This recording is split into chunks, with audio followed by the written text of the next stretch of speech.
What's up, Bills Mafia? Today we're going to be talking about the 4 Buffalo Bills players who could be first-time Pro Bowlers in 2023. But before we get to that, let's get to that intro. This is PZ Music.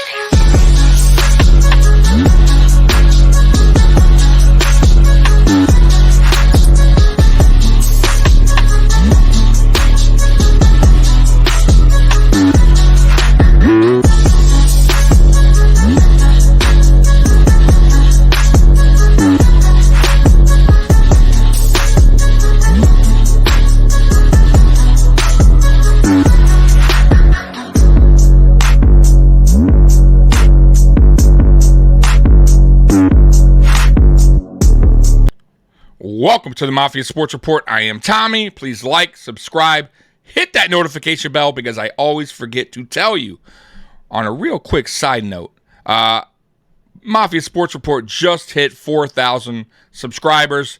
Our goal was 3,000 before the Buffalo Bills season opener. So I want to say thank you so much to Bills Mafia for all the love and support throughout the years. And I couldn't do this without you. So thank you very, very much. Now, let's get this thing going. So, once again, I want to send a special shout out to Bills Wire for creating this article, making this article. So, the 4 Buffalo Bills who could be first-time Pro Bowlers in 2023. Their first player, defensive tackle Ed Oliver. Defensive tackle Ed Oliver was drafted by the Bills with the 9th pick in the first round in 2019. And he finished his rookie season with 5 sacks and 43 combined tackles. His athleticism impressed many during his rookie season, and his performance were recognized by the Pro Football Writers of America, who nominated him to an honorary all-rookie team, a feat that White also achieved in 2017. Since his rookie season, he has continued to break up the run and passing lanes for opposing offenses and was named starter in 2021. He started all 17 games and provided similar numbers to his rookie year with 4 sacks, 41 combined tackles, and 1 forced fumble. However, during the 2022 season opener against the Rams, he injured his foot and missed the first 4 games. The Bills gave him a big contract extension over the summer because they feel like he could deliver on the field. And listen, I do too. I do. The one thing I want to see from Ed Oliver, though, that he really hasn't done since his rookie season is take a giant step forward. I think he's taken steps forward each year, but I don't think it's been a big step forward, right? And listen, he's got paid. He got what he want. He got that extension. Now is the time to show your worth, in my opinion. And, listen, it's not all about sacks. We know that, right? And just like the article said, the guy can cause havoc, right, for offensive linemen. He can clog that hole, stop the run. He also gets double teams a lot, so he actually opens it up for other players to get to the quarterback. So he does a lot of little things that sometimes go unnoticed. But I do want to see a little bit the stats go up a little bit more, especially in the sack department. I do want to see a little bit more sacks from Ed Oliver. We know he can do it. We've seen his explosiveness. It's just I want to see a little bit more of a giant step this season. And if he does that, he will be a Pro Bowler, in my opinion, because he is one of the best when he's on his game. When he's not on his game, to me, he's just kind of he's a good defensive tackle, right? But he could be an excellent defensive tackle if he stays consistent, 2, he stays healthy, and he continues to learn, right? This is what training camp's all about too. Working with your coaches, getting yourself better, working at your craft. And I believe Ed Oliver, from everything that I've heard so far in training camp, is looking very sharp. So he could be poised to have a very good 2023 NFL season and potentially be a Pro Bowler. All right, so let's get to the next guy on this list, which is defensive end Gregory Rousseau. Another defensive lineman picked in the first round who is a headache for opposing teams' offenses. Defensive end Gregory Rousseau had 4 sacks in his rookie year before doubling down on his performance and compiling 8 sacks in 2022 in only 13 games. With Von Miller's back, with Von Miller back from injury, on the opposite side of the field in 2023, Rousseau might face fewer double teams and combined blocks, as the pass protection will need to decide where to commit personnel to. If Rousseau can get to either the quarterback or stop the run consistently during the upcoming season, he could be in line for his first Pro Bowl nomination. Listen, I'm on record saying it. I think Gregory Rousseau will have 10-plus sacks this season. There's no reason why he can't. If you look at his rookie season, 4 sacks. Very next year, 8 sacks. He's only getting better. He's only getting smarter. He's getting bigger as well. Like, this dude is super young still. He was raw coming out of college. We all know this. The Buffalo Bills knew this when they drafted him. He was a kind of a project kind of player, but with a big upside, right? High ceiling. High, right? So, and he proved it last year with 8 sacks, doubling down, and I just don't see why he couldn't get 10-plus sacks this season, especially, and they didn't say it there, with the addition of Leonard Floyd, who's going to be a big help. It's another veteran for Rousseau to pick his brain. So he has Von, he has Rousseau, right? I'm sorry, he has Von, he has Floyd, and then he has other help too with Ed Oliver, right? Poona Ford. These guys are all going to help out Rousseau this season, and I see Rousseau definitely getting 10-plus sacks. I also see him being more of a contributor in the run, stopping the run. The dude is very athletic, and he continues to go to Von Miller's pass rush summit or whatever they call it. I'm pretty sure that's what it's called. And so he's learning. He's learning from the best. And I'm telling you guys, man, that's one guy who's going to continue to get better while with the Buffalo Bills. And I really hope the Buffalo Bills find a way to extend him soon. I know he's only he's going on his 3rd year, but they're going to have to eventually start thinking about what they want to do with Rousseau, because he's going to have a good year. I can almost guarantee he makes the Pro Bowl, and I'm excited to see what Rousseau brings to the field in 2023. So let's get to the next guy on this list. Next guy, running back James Cook. There's a little bit of surprise. They're saying he could be a potential Pro Bowler. Okay. James Cook will be serving as an every down running back for the Bills this upcoming season, taking the lead in both running and backfield passing opportunities, with Nyheim Hines unavailable for the entire season, and no current talks of running backs coming to work out with Buffalo. There is every indication that Cook has the opportunity to do what LaShawn McCoy did in 2017 and earn a Pro Bowl nomination as Buffalo's running back. While the expectation is that his usage will be high and believe that he has the pass-catching abilities to be a valuable part of the Bills' offense, it is still very difficult to earn a nomination as a running back.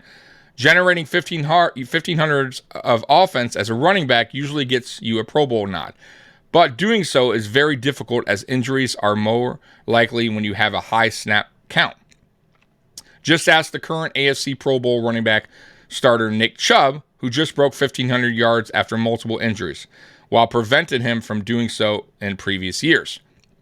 If Cook delivers as an every down running back in both yards and touchdowns and can gain valuable yards through catching the ball, all while avoiding injury, he will likely be a Pro Bowl candidate.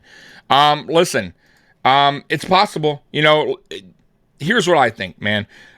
Ken Dorsey needs to figure a way to get these running backs, over 200 carries, the starting running backs. He didn't do it with Devin Singletary, and I kind of understand in a way, because the offensive line was just hot trash, right? Really bad, terrible run blocking, and it's very tough to run the ball when you got defenders in the backfield right away. So Singletary had just a tough time here with poor run blocking, and he never got over 200 carries. I think the most he got was like 195, right? But other than that, it was like 150, 160.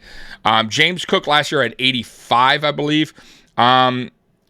We'll see. With this new offensive line, it is very possible that James Cook gets over 200 carries. If that's the case, I could see him being a 1,000-yard running back, and through the air, from everything that I've been seeing, and from, obviously we know that he was a good pass catching back in college, he could definitely get, anywhere from, I would say, 350 yards to 500 yards, through passing. So, through receiving. So, is it possible that he gets 1,500 yards? It's possible. I don't think so, though. I see him more like in the 1,400 yards range, 1,400 total yards, but that's not bad. I'll take that. So if he gets that, we'll see if he makes a Pro Bowl. Right now, I'm gonna say that's gonna be a tough sledding for him. But we'll see. We'll see how the year works. We'll see how much he's used in the run game. How many carries he gets this season. That's gonna say a lot. The touchdowns. The thing with the touchdowns, I don't think he'll be our goal line or red zone back. It's going to be more likely Harris or Murray, right? Depending on who makes the squad. So he may not have a lot of touchdowns, but combined yards, total yards, he could have a very good season with that. So let's see who's next on this list. Kicker Tyler Bass. Okay. Should Justin Tucker decide to have an off year, retire, develop a serious case of the yips, and Tyler Bass continues to deliver as he's done the last 2 years, there's a chance for the Bills kicker. Bass has had a 87% conversion rate for field goal attempts and missed only 2 extra points from 101 attempts. He might get Pro Bowl recognition. However, the Bills' offense usually scores when they are in the red zone, which limits Bass' opportunities to extra points more often than not. He is 6 years younger than Tucker and will have more opportunities later in his career if it doesn't happen this year. And I agree with that, and that's the end of that article, by the way. So listen, Tyler Bass is damn good. That's why they extended him. I call him one of those, listen, 6th-round draft pick. He was a steal, right, for the Buffalo Bills. And, love Tyler Bass. I will say this, though. One thing he needs to work on, and it drove me nuts last season, was he stopped kicking the ball out of bounds on kickoffs. You got to stop that. He's done it throughout his career, I'll be honest with you, but he did it a lot last year. Can't have that happen. A lot of these comebacks that happened last year with us were because Tyler Bass started kicking them out of bounds, giving the offense the ball at the 40. I mean, that's great field position. You never want that. So let's try to stop doing that, right? And I know he's not doing it on purpose, but you got to be a better kicker than that on kickoffs, right? You got to get the ball out of the end zone or in the middle of the field somewhere, right? Not out of bounds. And then also extra points. He's been solid, but he missed one against Detroit, which could have been a costly mistake in that Lions game. Because remember, if he makes the extra point, we go up 4, and then the Lions have to go score a touchdown. Instead, he misses the kick, and then they go down and score a field goal, and then we potentially almost had to go to overtime if it wasn't for the heroics of Josh Allen and Stephon Diggs. But he's been, listen, I'm not going to knock him on the extra points because up to that point, he didn't miss one for I don't know what they said, a lot of extra point kicks. So I'm not going to kill him on that. But yeah, the kickoffs, you got to get better with that. Other than that, the guy's been, one of the best Buffalo Bills kickers ever. I mean, he's not up there yet. There's still, Steve Christie, right?